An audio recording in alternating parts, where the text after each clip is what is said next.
Hello નમસ્કાર વિદ્યાર્થી મિત્રો, આપની આ સહિયારી યુટ્યુબ ચેનલ પર આપ સર્વનું હાર્દિક સ્વાગત છે।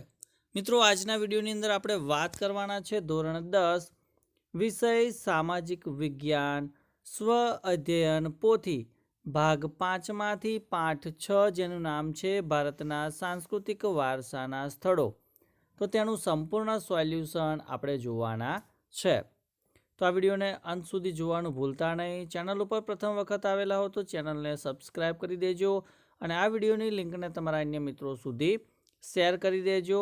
તો વાત કરીએ વિભાગ 1 જેની અંદર યોગ્ય જોડકા જોડો। તો ઇલોરાની કુલ ગુફાઓ તો ભાઈ કેટલી છે? તો જવાબ આવશે 34। એલિફન્ટાની ગુફાઓ કેટલી છે? તો જવાબ આવશે 9। અજંતાની કુલ ગુફાઓ કેટલી છે? તો જવાબ આવશે 29। ખજુરાહોના હયાત મંદિરોની સંખ્યા તો એ આવશે 25। મહાબલીપુરમના હયાત મંદિરો તો એ આવશે 5। ત્યારબાદ બીજા નંબરનું જોડકું છે જેની અંદર પહેલો પ્રશ્ન છે કે શક્તિપીઠો તો જવાબ આવશે 51। જ્યોતિર્લિંગ તો આવશે 12 જ્યોતિર્લિંગ। તાજમહેલ નિર્માણ માટેનું વર્ષ તો એ આવશે ભાઈ 22 વર્ષ। લાગ્યા સૌથી ઊંચો સ્તંભ તો એ આવશે કુતુબ મિનાર। સૌથી ઊંચો દરવાજો તો એ આવશે બુલંદ દરવાજો। ત્યારબાદ ત્રીજા નંબરનું જોડકું છે કે હમ્પી તો એ આવશે કૃષ્ણદેવરાય। હુમાયુનો મકબરો તો એ આવશે હમીદા બેગમ। તાજમહેલ તો એ આવશે શાહજહાં। ફતેહપુર સિકરી તો એ આવશે અકબર અને મહાબલીપુરમ તો એ આવશે નરસિંહ વર્મણ પ્રથમ। ત્યારબાદ બ છે કે નીચેના વિધાન ખરા છે કે ખોટા એ જણાવો। પહેલો પ્રશ્ન કે કોણાર્કના સૂર્ય મંદિરને 24 વિશાળ પૈડા છે તો વિધાન ખોટું છે। બીજું વિધાન કે ગોવા અંગ્રેજોની રાજધાની હતું તો એ વિધાન પણ ખોટું છે। ત્રીજું વિધાન છે કે દર વર્ષે રાષ્ટ્રીય તહેવારોએ આગ્રાના કિલ્લા પરથી ધ્વજવંદન કરવામાં આવે છે તો વિધાન સાચું છે। ચોથું છે કે અજંતાની ગુફા સહ્યાદ્રી પર્વતમાળાને કોરીને ઘોડાની નાળ આકારે બનાવેલી છે તો વિધાન સાચું છે। ત્યારબાદ દક્ષિણ ભારતના મંદિરો દ્રવિડ શૈલીના હતા તો વિધાન પણ સાચું છે।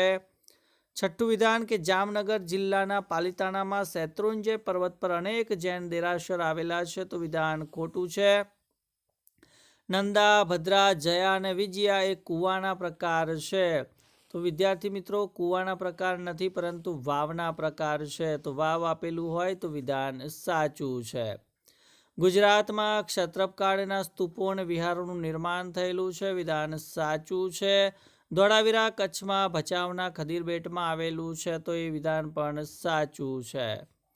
વડનગરમાં કાંકરિયા તળાવ, ગુફા અને શિલાલેખ જોવા મળે છે તો વિધાન ખોટું છે। ત્યારબાદ કે નીચે આપેલા વિકલ્પોમાંથી યોગ્ય વિકલ્પ પસંદ કરી જવાબ લખવાનો છે। પહેલો પ્રશ્ન કે કોણાર્કના સૂર્ય મંદિરને ખાલી જગ્યા નામથી પણ ઓળખવામાં આવે છે તો જવાબ આવશે કાળા પેગોડા। બીજું છે કે રાણીની વાવનું નિર્માણ કોણે કરાવ્યું હતું તો જવાબ આવશે ઉદયમતીએ। ત્રીજું છે કે વડનગરમાં કયું પ્રસિદ્ધ તળાવ આવેલું છે તો જવાબ આવશે શર્મિષ્ઠા તળાવ। ચોથું છે કે રાજકોટથી 70 કિમી દૂર ગોંડલ પાસે ખાલી જગ્યામાં ગુફાઓ આવેલી છે તો જવાબ આવશે ખંભાલીડામાં ગુફાઓ આવેલી છે। પાંચમું છે કે મૌર્ય યુગની શિલ્પકલાનો સૌથી શ્રેષ્ઠ નમૂનો કયો છે તો જવાબ આવશે સારનાથનો સ્તંભ। ડ છે કે યોગ્ય વિકલ્પ પસંદ કરી ખાલી જગ્યા પૂરો કે તાજમહેલ ખાલી જગ્યા નદીના કિનારે આવેલો છે તો જવાબ આવશે યમુના। પાટણમાં ઈસવીસન 1240માં ખાલી જગ્યા સહસ્ત્રલિંગ તળાવ બંધાવ્યું તો જવાબ રહેશે સિદ્ધરાજ જયસિંહ। ત્રીજું છે કે અકબરે સુફી સંત સલીમ ચિશ્તીની યાદમાં ખાલી જગ્યા શહેર વસાવ્યું હતું તો જવાબ રહેશે ફતેહપુર સિકરી। ચોથું છે કે દરેક વર્ષે રાષ્ટ્રીય તહેવારોના પ્રસંગે ખાલી જગ્યા કિલ્લા પરથી ધ્વજવંદન કરવામાં આવે છે તો જવાબ આવશે લાલ કિલ્લા પરથી। પાંચમું છે કે મહેમૂદ બેગડાએ થોડા સમય માટે ખાલી જગ્યાને તેની રાજધાની બનાવી હતી તો જવાબ રહેશે ચાંપાનેર। છઠ્ઠું છે કે જૂનાગઢમાં ખાલી જગ્યા વાવ આવેલી છે, તો જવાબ રહેશે અડીકડી વાવ. સાતમું છે કે મોહબ્બત ખાનનો મકબરો જૂનાગઢ, તો રાણી સિપ્રીની મસ્જિદ, તો એ આવશે અમદાવાદ. આઠમું છે કે લોથલમાં ભરતીના સમયે વાહન લંગારવા માટેનો એક મોટો ખાલી જગ્યા મળી આવ્યો છે, તો જવાબ આવશે ધક્કો મળી આવ્યો છે. એની અંદર નીચે આપેલા પ્રશ્નોના એક બે વાક્યમાં જવાબ લખવાના છે કે અજંતાની ગુફાઓના કયા બે પ્રકાર પાડી શકાય. તો અજંતાની ગુફાઓમાં પહેલો પ્રકાર ચિત્રકલા આધારિત ગુફાઓ અને બીજો પ્રકાર છે શિલ્પકલા આધારિત ગુફાઓ. બીજું છે કે ઇલોરાની કયા નંબરની ગુફા કૈલાસ મંદિર તરીકે ઓળખાય છે. તો ઇલોરાની 16 નંબરની ગુફા કૈલાસ મંદિર તરીકે ઓળખાય છે.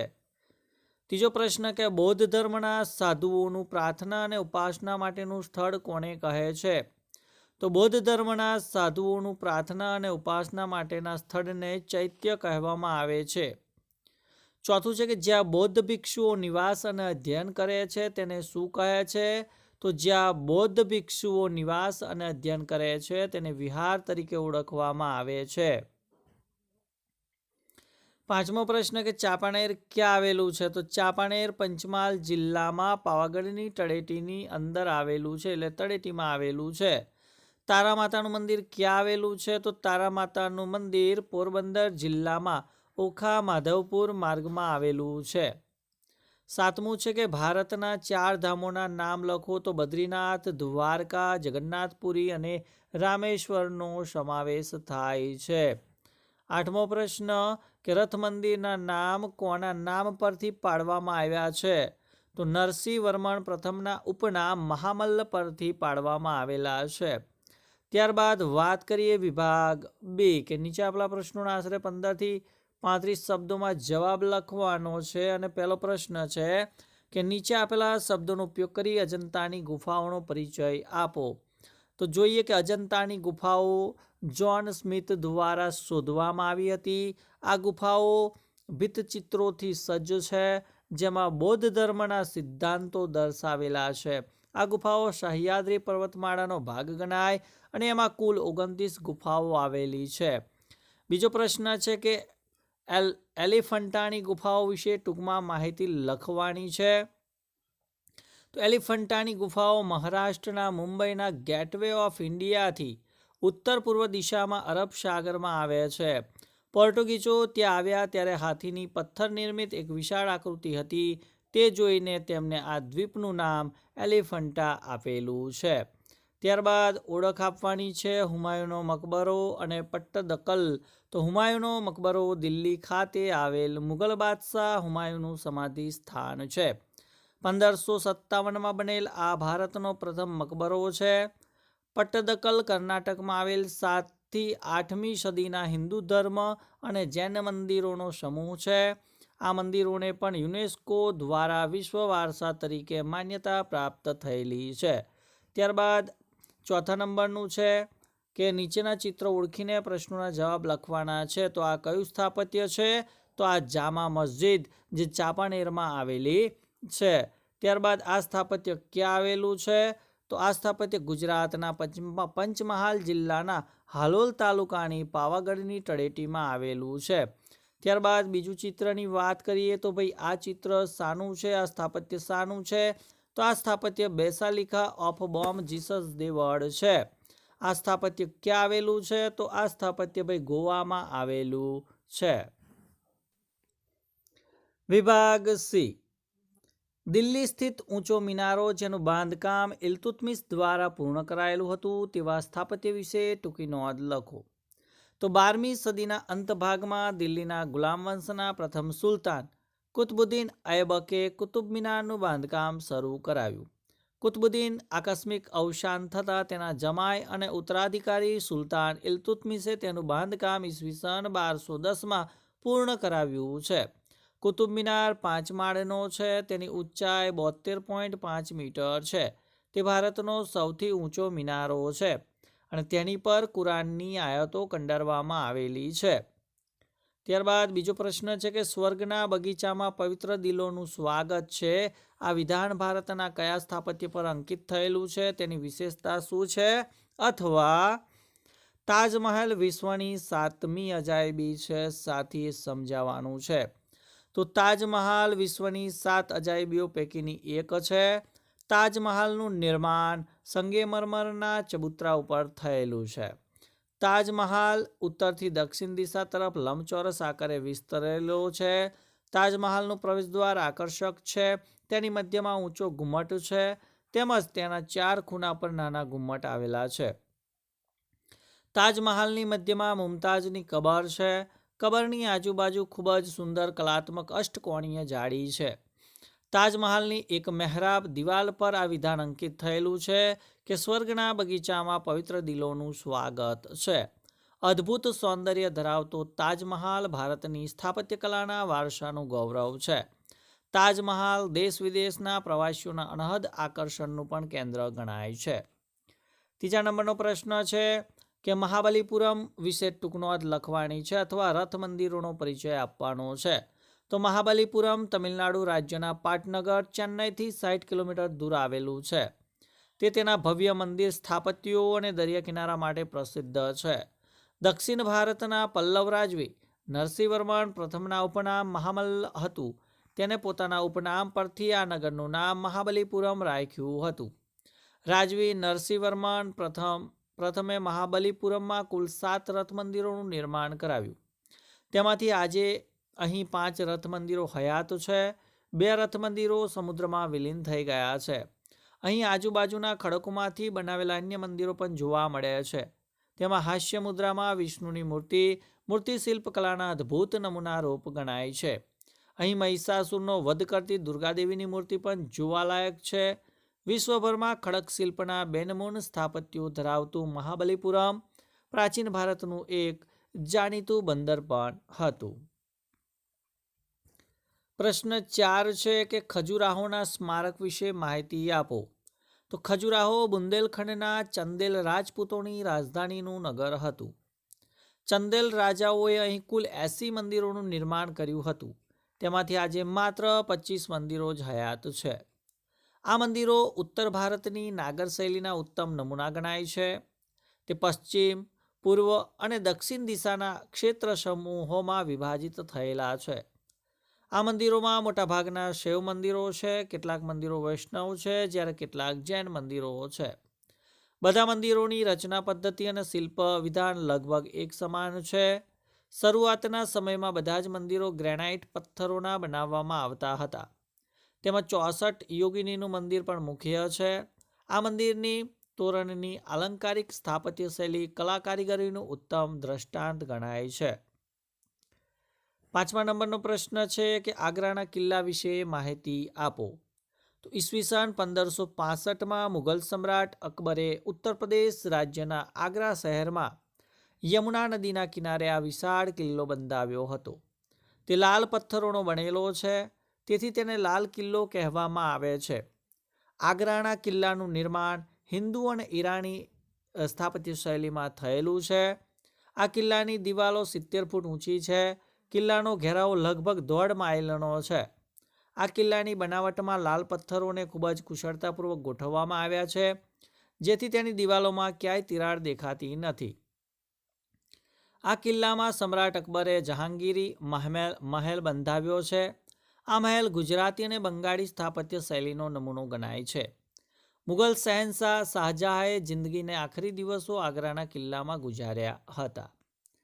6થો પ્રશ્ન છે કે અમદાવાદમાં આવેલા સાંસ્કૃતિક વારસાના સ્થળોની યાદી બનાવો અથવા તો અમદાવાદમાં જોવાલાયક સ્થાપત્યો કયા કયા છે. તો અમદાવાદમાં ભદ્રનો કિલ્લો, જામા મસ્જિદ, રાણી સિપ્રીની મસ્જિદ, રાણી રૂપમતીની મસ્જિદ, સરખેજનો રોજો, કાંકરિયા તળાવ, ઝૂલતા મિનારા, હઠીસિંગના ડેરા, સીદી સૈયદની જાળી વગેરે જોવાલાયક સ્થાપત્યો છે.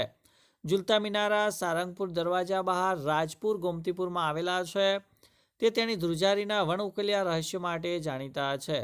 સીદી સૈયદની જાળી તેની અત્યંત બારીક અને સુંદર વાણસ્પતિક ભૌમિતિક કોતરણીને કારણે પણ પ્રખ્યાત છે. 7મો પ્રશ્ન છે કે ભાઈ ઇલોરાની ગુફાઓ વિશે જણાવો. તો ઇલોરાની ગુફાઓનું નિર્માણ ઈસવીસન 600 થી 1000 દરમિયાન થયેલું છે. તે મહારાષ્ટ્ર રાજ્યના ઔરંગાબાદ પાસે આવેલી છે. ઇલોરાની કુલ 34 ગુફાઓ પૈકી 1 થી 12 ગુફાઓ બૌદ્ધ ધર્મની, 13 થી 29 ગુફાઓ હિન્દુ ધર્મની અને 30 થી 34 ગુફાઓ જૈન ધર્મની છે. હિન્દુ ધર્મની ગુફાઓનું નિર્માણ રાષ્ટ્રકૂટ વંશના રાજાઓના સમયમાં થયેલું છે. અહીં બૌદ્ધો, જૈન અને હિન્દુઓના સાંસ્કૃતિક યુગને પ્રદર્શિત કરતી મૂર્તિઓ અને સ્તંભો પણ આપેલા છે. ઇલોરાની ગુફાઓ બૌદ્ધ, હિન્દુ અને જૈન ધર્મનું પવિત્ર સ્થાન બન્યું છે. ઇલોરા પરિસર તેના ઉત્કૃષ્ટ અને અદ્વિતીય કલાસર્જનથી શોભાયમાન બન્યું છે. તે ભારતીય કલાનો અદ્ભુત વારસો છે. ઇલોરાની ગુફાઓનું મુખ્ય આકર્ષણ કૈલાસ મંદિર છે. તેની લંબાઈ 50 મીટર, પહોળાઈ 33 મીટર અને ઊંચાઈ 30 મીટર છે. તેને એક જ મોટા પથ્થરમાંથી કોતરીને બનાવવામાં આવ્યું છે. 8મો પ્રશ્ન છે કે ભારત પ્રાચીન સમયથી તીર્થભૂમિ રહ્યું છે સમજાવવાનું છે અથવા ભારતમાં તીર્થસ્થાનોની સમજ આપો. તો ભારતમાં 4 ધામની અને 12 જ્યોતિર્લિંગની યાત્રા ખૂબ જ મહત્વની ગણાય છે. 4 મુખ્ય ધામોની યાત્રામાં બદ્રીનાથ, રામેશ્વરમ, દ્વારકા અને જગન્નાથપુરી આ પવિત્ર તીર્થ સ્થળોનો સમાવેશ થાય છે. આ ઉપરાંત 51 શક્તિપીઠોની અને જમ્મુ કાશ્મીરમાં આવેલા અમરનાથ અને વૈષ્ણોદેવીની યાત્રા પણ ખૂબ જ મહત્વની મનાય છે. ગુજરાતમાં ગિરનાર, શેત્રુંજય અને નર્મદાની પરિક્રમા પવિત્ર ગણાય છે. દર વર્ષે ઘણા ભાવિકો આ પરિક્રમા કરી ધન્યતા અનુભવે છે. આમ ભારતના લોકો તીર્થ, પવિત્ર સ્થળો, પર્વતો અને નદીઓની યાત્રાએ જાય છે. આથી કહી શકાય કે પ્રાચીન સમયથી ભારત તીર્થભૂમિ રહ્યું છે. ત્યારબાદ 9મો પ્રશ્ન કે ફતેહપુર સિકરી નગર વિશે માહિતી આપો. તો મુઘલ બાદશાહ અકબરે સૂફી સંત સલીમ ચિશ્તીની યાદમાં ઉત્તર પ્રદેશમાં આગ્રાની પશ્ચિમે 26 માઇલ દૂર ફતેહપુર સિકરી નામનું નવું નગર વસાવ્યું હતું. તેણે આ નગરને પોતાની નવી રાજધાની બનાવી હતી. સમ્રાટ અકબરે ફતેહપુર સિકરીમાં નવરત્નો, કલાકારો, વિદ્વાન, તત્વચિંતકો વગેરેને આશ્રય આપ્યો હતો. ઈસવીસન 1569માં ફતેહપુર સિકરીમાં ઇમારતો બાંધવાનું કાર્ય શરૂ થયું હતું. 1572 સુધીમાં અહીં અનેક ઇમારતો બંધાઈ હતી. અહીંની ઇમારતોમાં બિરબલનો મહેલ, બીબી મરિયમનો સુનહલા મહેલ, તુર્કી સુલતાનનો મહેલ, જામે મસ્જિદ અને તેનો બુલંદ દરવાજો મુખ્ય છે. બુલંદ દરવાજો 41 મીટર પહોળો અને 50 મીટર ઊંચો છે. તે દુનિયામાં સૌથી ભવ્ય દરવાજો છે. અહીંની અન્ય જાણીતી ઇમારતોમાં જોધાબાઈનો મહેલ, પંચમહેલ, શેખ સલીમ ચિશ્તીનો મકબરો, દીવાને આમ, દીવાને ખાસ, જ્યોતિષ મહેલ વગેરેનો સમાવેશ કરવામાં આવે છે. હવે વાત કરીશું વિભાગ ડી. એમાં પહેલો પ્રશ્ન છે કે બૃહદેશ્વર મંદિરની માહિતી આપો. તો બૃહદેશ્વર મંદિર તમિલનાડુ રાજ્યના તાંજોરમાં આવેલું છે. આ મંદિર ઈસવીસન 1003 થી 1010ના સમયગાળા દરમિયાન ચોલ વંશના રાજા રાજરાજ પ્રથમે બંધાવ્યું હતું. આ મંદિર રાજા રાજરાજ પ્રથમે બંધાવ્યું હોવાથી તેને રાજરાજેશ્વર મંદિરના નામે પણ ઓળખવામાં આવે છે. આ મંદિર દેવાધિદેવ શિવનું ગણાય છે. શિવ મહાદેવ ગણાતા હોવાથી આ મંદિરને બૃહદેશ્વર મંદિર તરીકે ઓળખવામાં આવે છે. આ મંદિરનું નિર્માણ દ્રવિડ સ્થાપત્ય શૈલીમાં થયેલું છે. આ મંદિરની લંબાઈ 500 ફૂટ અને પહોળાઈ 250 ફૂટ છે. તેની આસપાસ કોટ બનાવેલો છે. તેનું શિખર જમીનથી લગભગ 200 ફૂટ ઊંચું છે. તે સમયે બૃહદેશ્વર મંદિરની ગણના એક ઊંચા શિખરવાળા મંદિર તરીકે થતી હતી. ભવ્ય શિખર, વિશાળ કદ, કલાત્મક સુશોભનને કારણે આ મંદિર ભારતીય સ્થાપત્ય કલાનો અદ્વિતીય વારસો ધરાવે છે. બૃહદેશ્વર મંદિર દક્ષિણ ભારતના ભવ્ય મંદિરોમાં સ્થાન ધરાવે છે. ત્યારબાદ પ્રશ્ન 2 લાલ કિલ્લાનો વિસ્તારથી પરિચય. તો મુઘલ બાદશાહ શાહજહાએ ઈસવીસન 1638માં દિલ્હીમાં લાલ કિલ્લો બંધાવ્યો હતો. મુઘલ શૈલીમાં બનેલા કિલ્લામાં લાલ પથ્થરનો ઉપયોગ થયેલો છે. તેમાં સુરક્ષાની અદ્યતન પદ્ધતિઓનો પૂરતો બંદોબસ્ત કરવામાં આવેલો છે. લાલ કિલ્લાને કમાન આકારના 2 પ્રવેશદ્વારો અને આરસના ઘુમટો છે. શાહજહાએ આ કિલ્લાની અંદર પોતાના નામ પરથી શાહજહાનાબાદ નામનું નગર વસાવ્યું છે. તેમાં દીવાને આમ, દીવાને ખાસ, રંગમહેલ, મુમતાજનો શીશ મહેલ, ઔરંગઝેબે બંધાવેલી મોતી મસ્જિદ, લાહોરી દરવાજા, મીના બજાર, મુઘલ ગાર્ડન વગેરેનો સમાવેશ થાય છે. દીવાને ખાસની ઇમારતને સોના, ચાંદી અને કિંમતી પથ્થરોથી સજાવવામાં આવેલી છે. અહીં રંગમહેલ અને શાહી સ્નાનાગાર પણ આવેલું છે. શાહજહાએ દીવાને ખાસમાં બેસવા માટે સોનાનું કલાત્મક મયુરાસન બનાવડાવ્યું હતું. ઈરાનના નાદિર શાહે દિલ્હી પર ચઢાઈ કરી ત્યારે પાછા ફરતી વખતે તે મયુરાસનને પોતાની સાથે ઈરાન લઈ ગયો હતો. દિલ્હીનો લાલ કિલ્લો મુઘલ સ્થાપત્ય કલાની અદ્ભુત અને ઉત્કૃષ્ટ ઇમારત છે. દર વર્ષે 15 ઓગસ્ટના રાષ્ટ્રીય તહેવારના દિવસે ભારત સરકાર તરફથી લાલ કિલ્લા પરથી ધ્વજવંદન કરવામાં આવે છે. પ્રશ્ન 3 છે કે ભાઈ નીચેના પ્રાચીન શહેરોનો ખ્યાલ આપવાનો છે. પહેલો આપણે જોઈએ ધોળાવીરા. તો ગુજરાતમાં કચ્છના ભચાઉ તાલુકાના ખદીરબેટમાં આવેલું છે. તે તેની આદર્શ નગર રચના માટે અને હડપ્પીય સંસ્કૃતિના વેપાર વાણિજ્યના કેન્દ્ર માટે જાણીતું છે. આજથી આશરે 5000 વર્ષ પહેલાં અહીં ઘરેણાં અને મણકા બનાવવામાં કારખાના હતા. બીજું જોઈએ લોથલ. તો અમદાવાદ જિલ્લાના ધોળકા તાલુકામાં અમદાવાદ ભાવનગર હાઈવે નજીક આવેલું પુરાતત્વીય સ્થળ છે. તે પ્રાચીન સમયમાં વેપાર વાણિજ્યથી ધમધમતું અને સગવડોવાળું હડપ્પીય સંસ્કૃતિનું બંદર હતું. ત્યારબાદ જોઈશું પાટણ. તો સહસ્ત્રલિંગ તળાવ અને રાણીની એટલે કે રાણકી વાવ પાટણના પ્રખ્યાત સ્થાપત્યો છે. ઈસવીસન 1140માં સિદ્ધરાજ જયસિંહે સહસ્ત્રલિંગ તળાવ બંધાવ્યું હતું.